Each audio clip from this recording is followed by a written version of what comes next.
Welcome to the fourth round of the MSA British Cross Country Championship from the Radnor Forest in mid-Wales. After a short hiatus, the teams are back and ready to get stuck into this fast and slippy course. So let's take a look at the championship tables coming into round 4 here at Radnor. In the Freelander Challenge, Nick Lyons and Craig Hutchby leading Selwyn Kendrick and Caroline Curry. Alan Thomas and Barry Marshall leading the Britpart Trophy overall. And Richard Kershaw and Andy Lee's ahead of Mike Moran and Tom Hipkiss in the overall points. First to go today, the Race to Recovery team. The team are using competitions like the British Cross Country Championship to raise awareness for this very worthy charity. They're a team of volunteers racing to inspire those who are injured, disabled or facing adversity. All donations made go to the Tedworth House Recovery Centre, a Help for Heroes project where injured servicemen can receive every kind of support. On the first day, the team were posting some extremely competitive times and stood 4th at the end of the first day, but disaster struck on run 4 of the second day as the drive shaft broke and punched a hole in the gearbox, ending their weekend. Mark Jakes was lying second in the overall points in the trophy class after round 3. He also fell victim to this tough and unforgiving course on the penultimate run on day 1. Mark was taken off guard by a slippy section and rolled his Land Rover Special, as Mark himself now explains.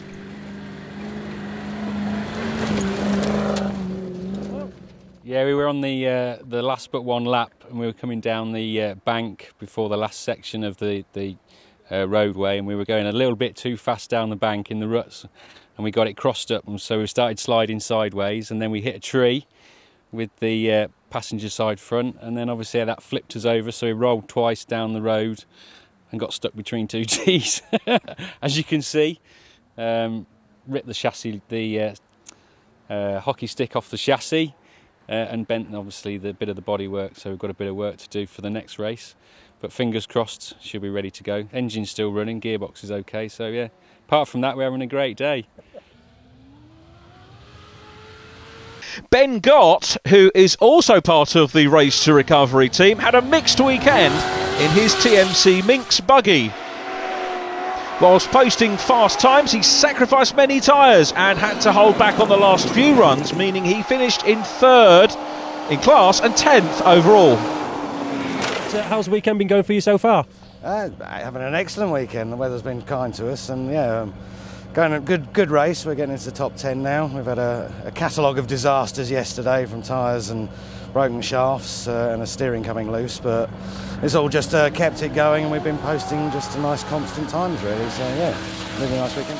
We had a few guys saying particularly this morning the track seems to be evolving really quickly, and lots of holes appearing.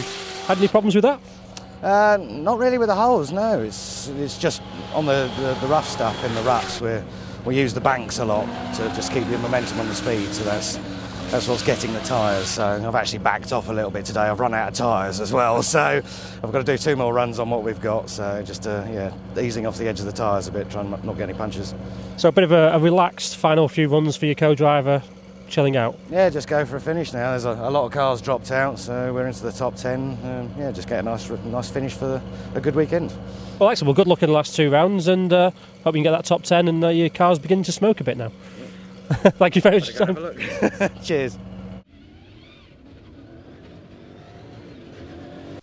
Michael Hannock is the youngest driver in the competition, and this only being his 4th time driving in the Milner, although he showed no lack of skill as he brought the car home 2nd in class and 4th overall. Expect some exciting driving from Michael in the coming seasons.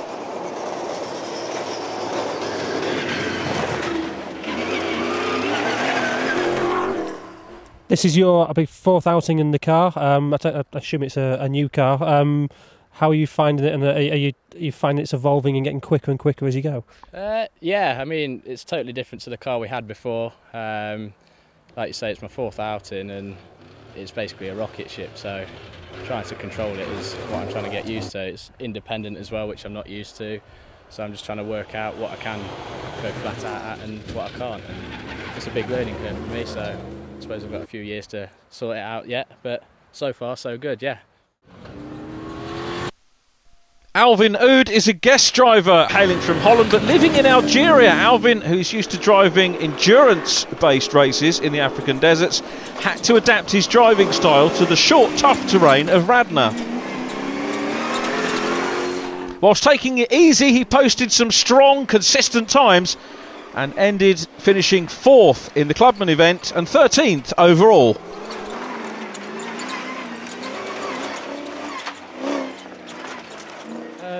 From Holland, but living in Algeria, come over to brave the sun of Radnor. How are you finding the weekend so far?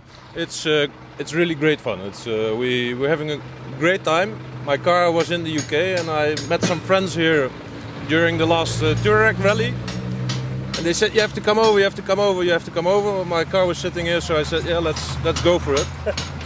And no, we're having a great time. Yeah. Have you suffered the one of the punctures yet that most people seem to be getting? No, because you have to drive carefully. The pedal to the metal, but carefully. And how does this differ from driving on the continent, do you find? Well, I don't drive a lot on the continent. I drive on the African continent. So, and that's this is short track, and let's say in the bigger international rallies, it's more endurance. Right. So, and I think also this car is more made for this than my neighbour's car. That's why he's winning here and I win in Africa. So when he comes to visit you, you're going to show him who's the best. Yeah, we showed them some dunes this in March. So yeah, and it's a completely different approach. And but this is good fun as well and a good learning school. Excellent. Well, thanks very much for your time. Thank you. Richard Kershaw has been the man to beat in the competition thus far in 2012, winning the first 3 rounds, but luck was not on his side this time after his engine failed after run 8. Up to that point, Richard and Justin Birchall were vying for first place, but having to take maximums on the final 3 runs meant that Richard was knocked down to 21st overall. He was, however, pragmatic about the situation and he's already planning for round 5.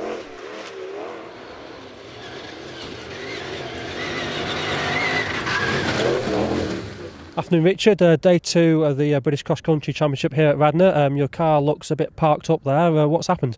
We think it's a cam belt failure. We just completed run 8 and came over the finish line and we're just coasting down to the timing booth and it expired. Just like I turned it off and it won't go again. So it's broken its elastic band, I think. So we'll not be running again today. Bit of a shame because it looks like it was neck and neck between you and Justin. That side, car going pretty well this weekend by the look of it. Yeah, but a good weekend, fantastic course. So for the championship, is this probably going to be the round you might drop off? We don't know. Might have another bad one. It's not over till the fat lady sings, as I say. You know, we were leading yesterday. Now we won't be leading, and there's 2 more rounds to go. It's still wide open. It always is. And until it's all been worked out at the end of the year, it's what makes it a lot more fun because it makes it quite difficult to win it a lot sooner because you can drop rounds. So it's we'll see what happens. It is as it is, and we'll just be back at the next one racing. Cool. Well, thanks very much for your time, Richard, and good luck at the next round. Thank you. After a non-start in the last round, Greg Morris had all the work to do in his Bowler Wildcat, but with suspension problems and punctures on the first day, things were not looking well.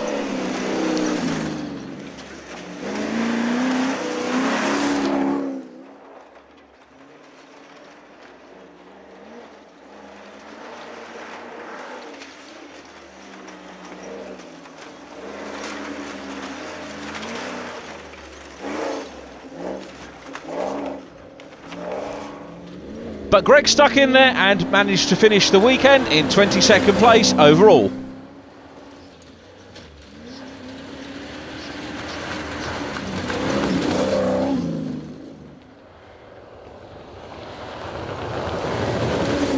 Hi Greg, okay. We're here at sunny Radnor, been a decent weekend for weather so far. Let us know how your weekend's been going. Well, it's been entertaining. We had a good day yesterday. We got a few suspension problems. I think we finished about 9th last night.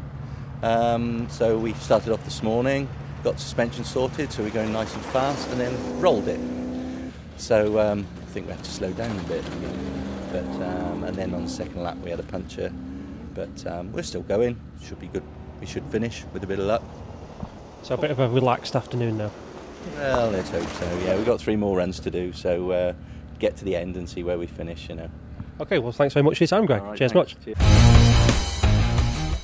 So after day 1, here are the results. Justin Virtual leading from Ian Rochelle, Martin Cox in 3rd place, and Michael Hannock in 4th. Paul Garner followed by Mike Moran, rounding off the top 6.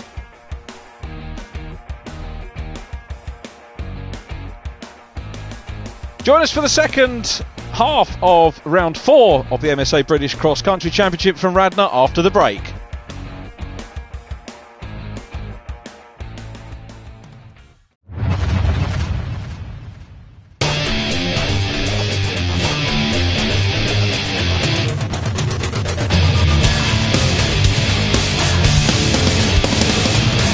Welcome to another episode of Racing No Filter. Joining me in sunny California, Bill Wood, and down in sunny Florida, Peter Keene. We're going to take a look at some of the products HPD has created for the 2012 Honda Civic, and specifically we're going to show you how to install an adjustable sway bar. Until then, folks out there, you take care.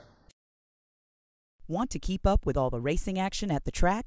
Well, download the new GoRacingTV iPhone and Android app. And remember to like us on Facebook and follow us on Twitter.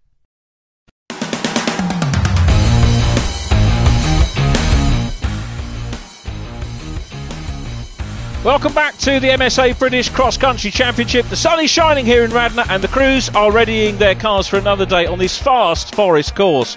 Again, punctures appear to be the scourge of the weekend, so tactical driving and making sure the cars finish the day is the way to go.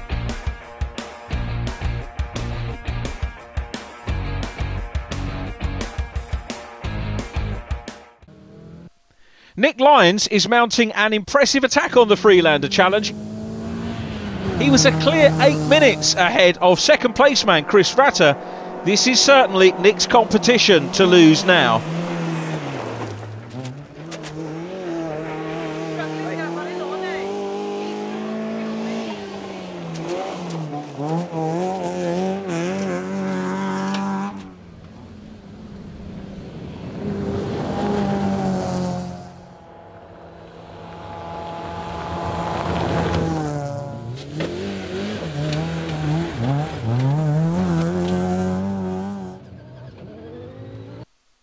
The Clubman's class attracted a very strong entry which included Rick Mann, Dan Lofthouse and Martin Gould. The latter debuting his newly acquired Fouquet Clio as well as Algerian crews Fodil Alhoum and Alwyn Oud in QT Wildcats. But it was Paul Garner who won the class after a strong performance in his GSR V10.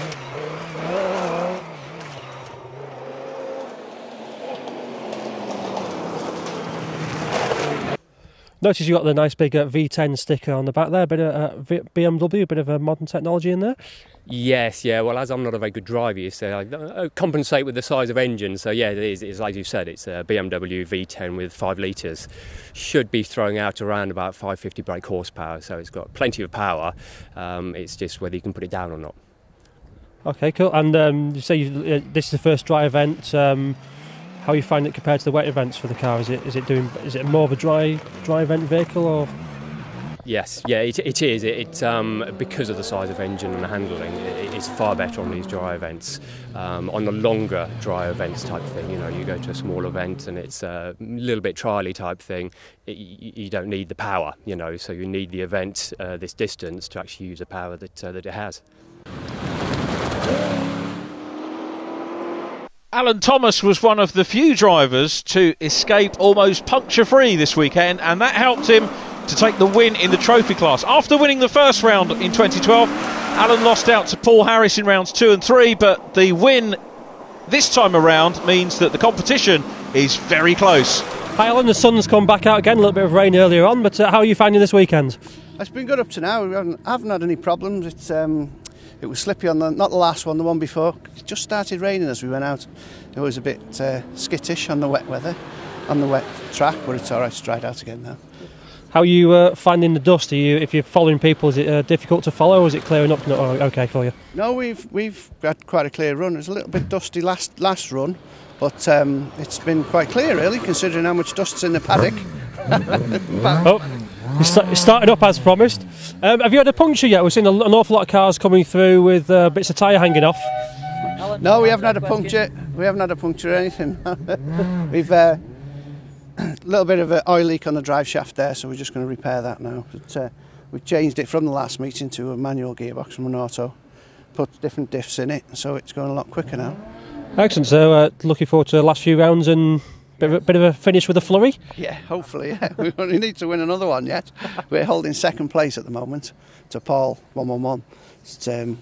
We're trying our best to catch him and beat him, but he's hard to beat in he's a lot modern car than this one. He's on independent car, we're on live axles. You just need to win with a little bit of bravery, maybe. Yeah. We need to go behind him and shove him off. Well, excellent. Thanks very much for your time, Alan. OK, thanks a lot.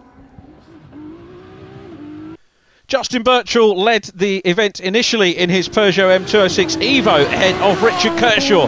Now these two battled throughout the opening day, with Justin holding a 3-second lead after day one's 5 runs. But having to take a maximum on run 10 seriously dented his chances, finishing in 6th position in the championship and 8th overall on the weekend.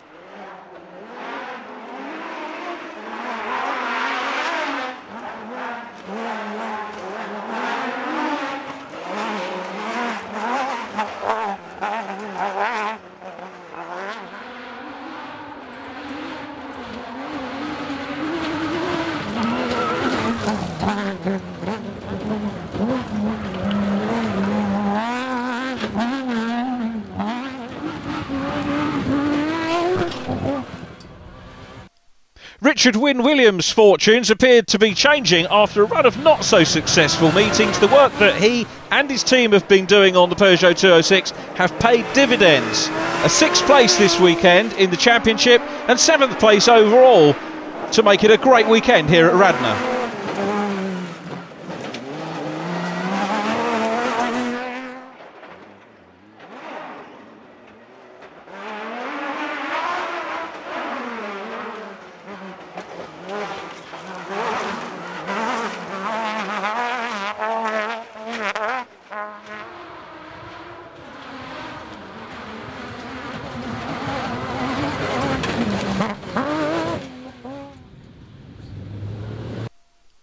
Mike Moran's best finish in the competition so far was at our last meeting, where he finished 3rd.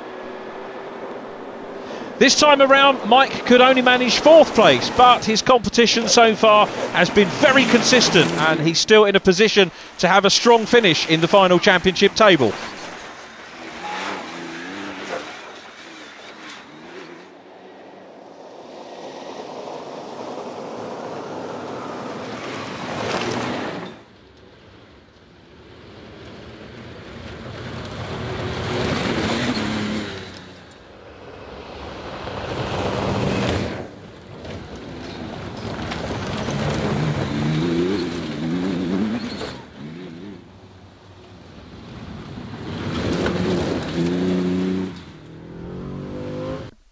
Ryan Cook's season was going well until an unfortunate and unexplainable engine failure in the last meeting, and that meant he dropped down to 8th in the championship. But with a stripped and repaired engine, Ryan is determined to finish the season with a flourish, and he finished 3rd here at Radnor, and he seems as determined as ever.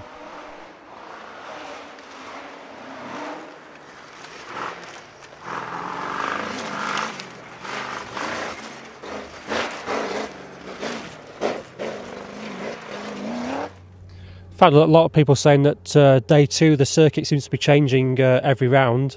Are you finding similar sort of problems? Yes, we've upped the tyre pressures ever so slightly to try and minimise on wheel and tyre damage because it's just cutting out everywhere. The holes are becoming bigger and longer, so what we could fly yesterday we're now thinking, oh, this has appeared from nowhere. So yes, it's getting harder and we're having to push the car harder to try and put up the similar times to what we was doing yesterday. fingers crossed it'll stay together, and touch wood, we'll get to the end with a reasonable result. So it's never over until it's over.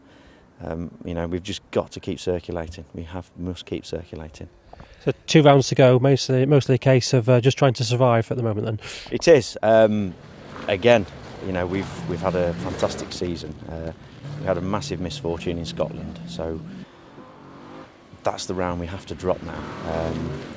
My engine decided to fail. We don't know what it was. We don't know whether we suffered a hole in we just don't know.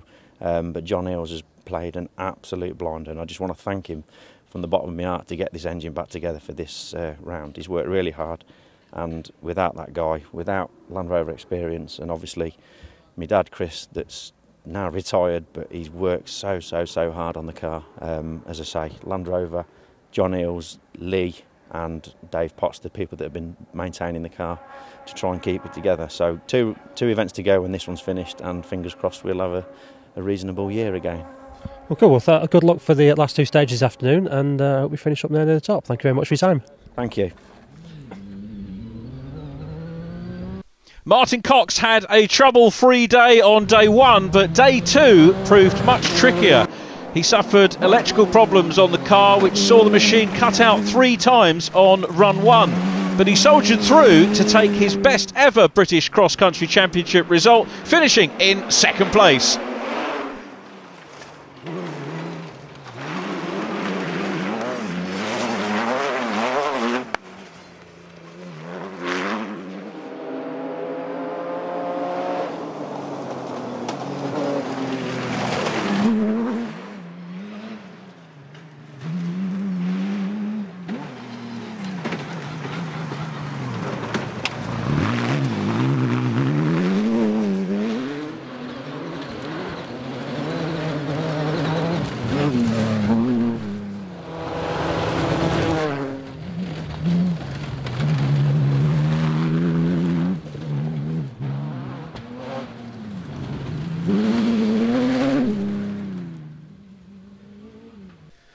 And the winner was last year's champion Ian Rochelle in the Millington Phoenix. Ian has had some bad luck in previous meetings this year, affording his main rival Richard Kershaw the win.